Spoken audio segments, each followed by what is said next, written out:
ते आपल्या भिवाला भरल्या आवाजानं भरलेल्या डोळ्यानं बघत होते. मला म्हणाले, रमा सांभाळ पोरी, आग लागलेल्या काळजाला. अगं उद्याचा भारत घडवताना मला भिवाला बघायचं होतं. जाती अंताच्या गुलामीच्या बेड्या तोडणारा सेनापती करायचं होतं. भारताची गुलामगिरी नष्ट करणारा लढवय्या त्याला बनवायचं होतं. भिवा भिवा, तू लढाईकडे पाठ फिरवू नकास, या अंधाराची गय करू नकास. अरे लोक तुला उद्या सूर्य मानतील, क्रांती सूर्य मानतील, महाप्रज्ञ सूर्य मानतील रे. दीन दुबळा समाज तुझ्या क्रांतीची वाट बघतोय रे, डोळ्यात पाणी आणून. हे माझ्या तेजस्वी सूर्य, तुला उजळायची विषमतेनं नटलेली भारत भूमीत घ्यायचाय नरमीचा घोट, मनुस्मृतीचा अंतरणी करायचंय मनुस्मृतीला.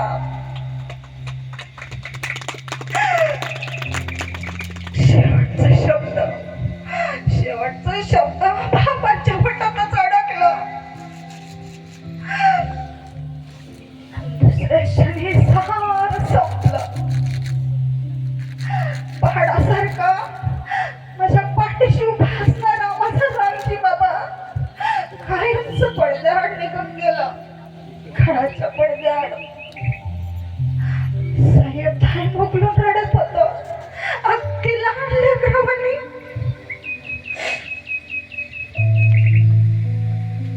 साहेबांनी बाबांचा शब्द कायम लक्षात ठेवला, लढायचंय भिवा, तुला लढायचंय. मग उभ्या वादळात देखील पाय रोवून उभं राहिलं, कधी कधी माग वळून पाहिलं नाही, काही जात नाही.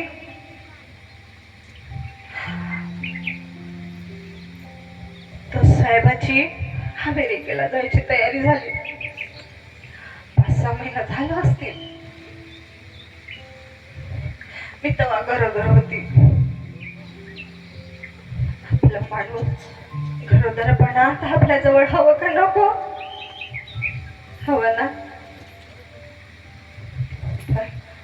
साहेबांचा पाय घरातून निघत नव्हता, पण या दीन दुबळ्या समाजाला त्यांना स्वच्छ करून माणसात बसवायचं होतं. म्हणून मी साहेबांना थांबवलं नाही. भयांनो, या गरोदरपणात आपलं माणूस आपल्या जवळ हवं. मला माझ्या साहेबांनी सांगितलं होतं, काठे सुद्धाची फुले होणार आहे. म्हणून मी या काट्यांवरून चालण्याची सवय लावून घेतली. कधी कधी कुरकुर गेली नाही, कारण मला तुमच्या गर्भातल्या लेकराच्या हाती क्रांतीची मशाल द्यायची होती. तुमच्या गर्भातल्या लेकराला वाचा फोडायची होती. म्हणून मी या काट्यांवरून चालण्याची सवय लावून घेतली. मला माझ्या साहेबांनी शिकवलं होतं, आणि या समजा समाजाला शिकवण्यासाठी साहेबांनी एवढा समुद्र ओलांडला होता. मला कशाला वाईट वाटणार आहे?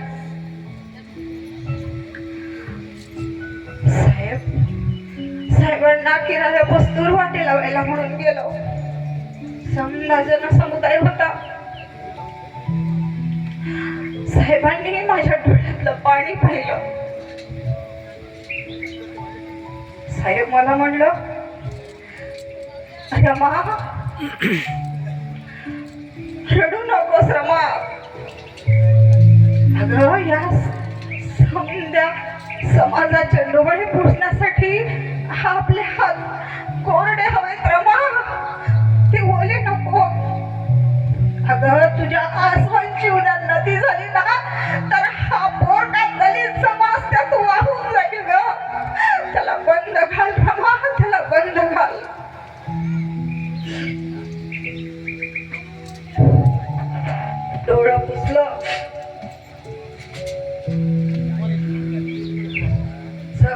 कर्णानं घरला आली.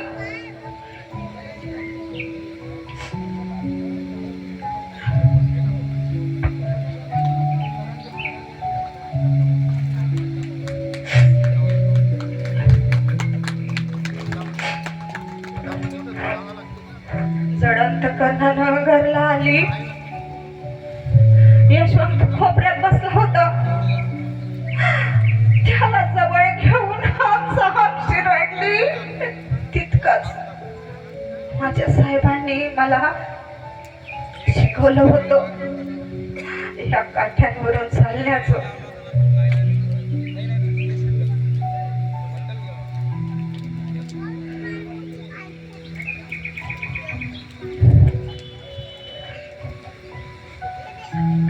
गेलं राम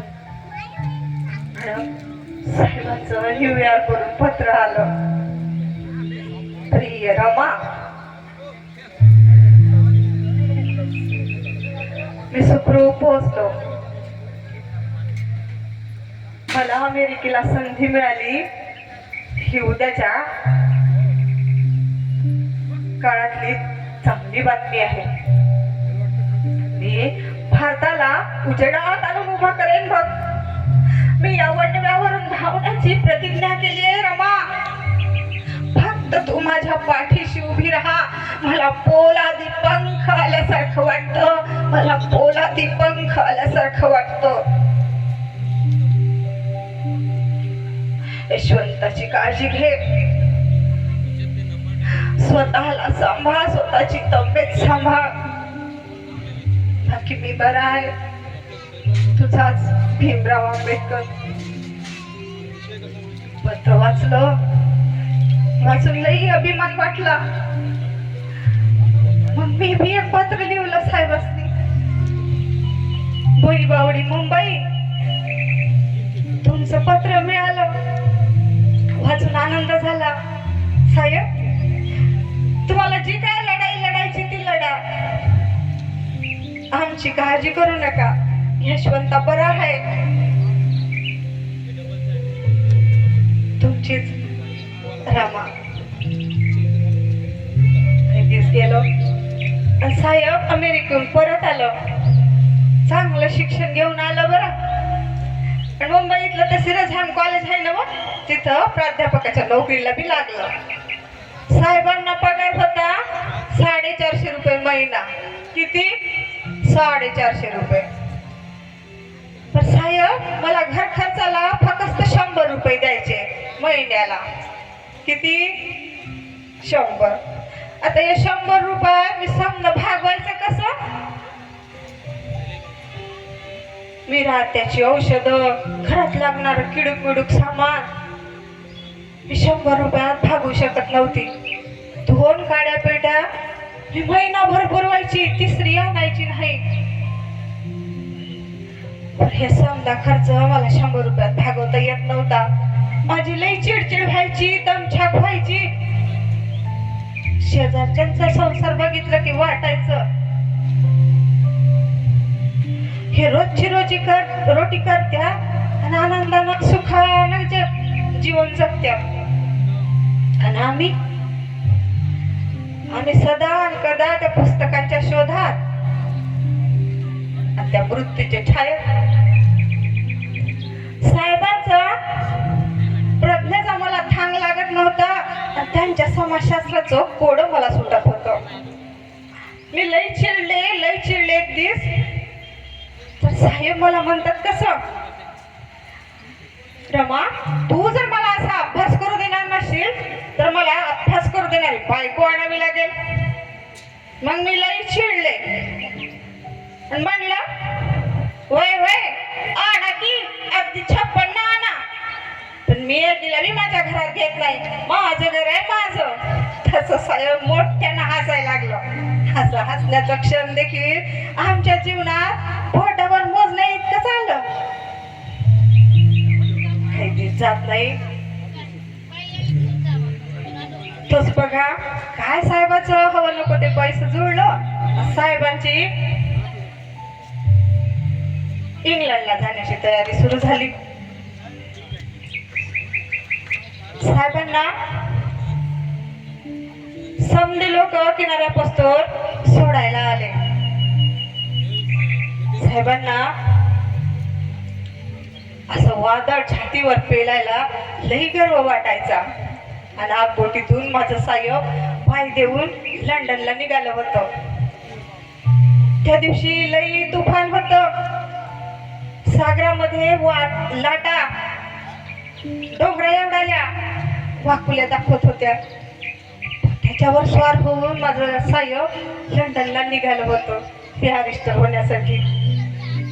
साहेब लंडनला गेलं आणि इकडं माझ्या काळजाचा कोपरा पहार करपून गेला. आमच्या घरात दारिद्र्य कधी कधी म्हणून आम्हाला कोणाला पोटभर खायला मिळायचं नाही. मी परेल पासून दादर पर्यंत गौऱ्या नेसायला जायची, सरपण आणायला जायची.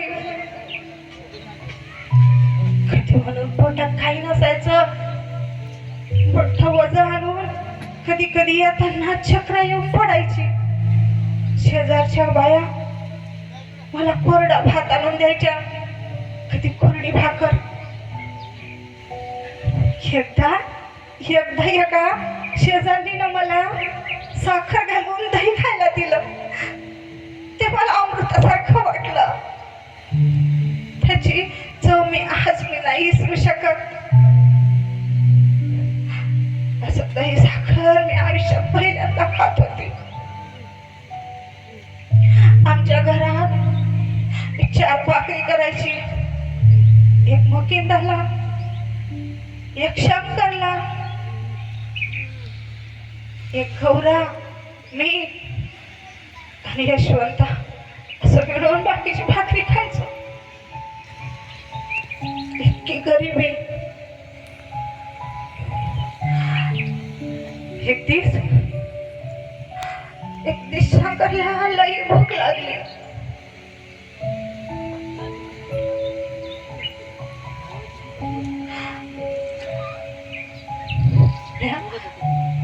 मी आजूबाजूला जाऊन वाढलं कुठं मागून आणलं. ते पाण्यात शिजवून तसंच खाल्लं. एक दिवस आमचा यशवंता भाकरीसाठी रडत होता. एवढसा माझा यशवंता मी घरात आहे तोच भाकरीचा तुकडा त्याच्या समोर ठेवला. लई भाकरीशी भूक द्यायला तसंच तुकडा बघा कोरड्या भाकर खाऊ लागला. तुकडा तोडून खाऊ लागला. कोरड्या भाकरीचा ठसका लागून बाहेर लेकराचे डोळे पांढरे व्हायची वेळ आली. मी धावत जाऊन त्याला पाणी पाजलं. तेव्हा जीवाला अशी तर आमच्या गरिबीची दशा. शेजारच्या आया बायालाही बोलायच्या, म्हणायच्या नवरा बॅरिस्टर होता हिच्या अंगावर फाटकं लुगडं नाही का गळ्यात तुटका मणी नाही.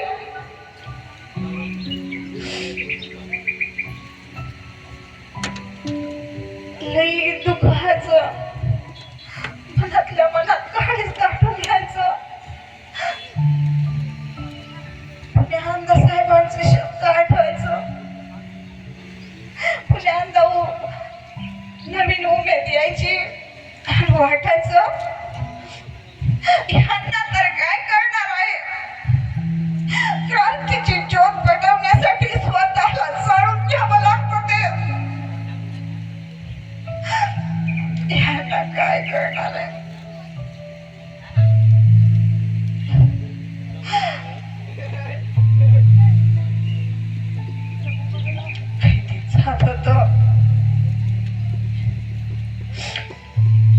साहेबांचं शिक्षण पूर्ण झालं.